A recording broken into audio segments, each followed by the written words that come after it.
నమస్తే, welcome to Y news. నేను కళ్యాణి.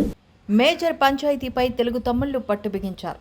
ప్రత్యర్థి పార్టీకి చోటివ్వకుండా పంచాయతీలో జైకెత్తును ఎగురవేసేందుకు ఉవ్వెర్లాడుతున్న టీడీపీ శ్రేణులు కలిసొచ్చే వారిని కలుసుకునేందుకు తెలుగుదేశం ద్వారాలు తెరిచారు. దీంతో వైసీపీకి చెందిన కుటుంబాలు యనమలకు జై కొడుతూ ప్రభుత్వ విప్ యనమల దివ్య నాయకత్వంలో పనిచేసేందుకు మేము సైతం అంటూ ముందుకు వస్తున్నారు.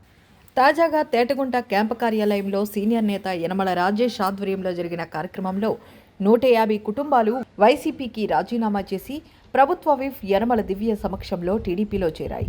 గజ్జి అప్పలరాజు, గజ్జి రాంబాబు, కోన కన్నారావు, చామంతి సత్యబాబు, కొల్లు సత్యబాబు, పేరూరి కృష్ణ, గొర్ల వీరబాబు, మంచాల ఈశ్వరరావు, చామంతి సురేష్ సింగరెడ్డి, సత్యబాబు, గజ్జి గురుమూర్తి, చాగంటి చంద్రకళ, కాపరపు దొరబాబు, కాపరపు ప్రకాష్, పొలమరిశెట్టి చంటుబాబు, గంటా శివ, మర్రి వీరబాబు, విజయబాబు రాజు, కర్రి అప్పారావు, మోత్కూరి శివశంకర్, రాయ్ రవి, రంపాల శ్రీను, కాపరపు దావీదు, తుమ్మలపల్లి రాజేష్, ఆళ్ల సూరిబాబు, ములికి శ్రీను ఆధ్వర్యంలో ఈ చేరికలు జరిగాయి.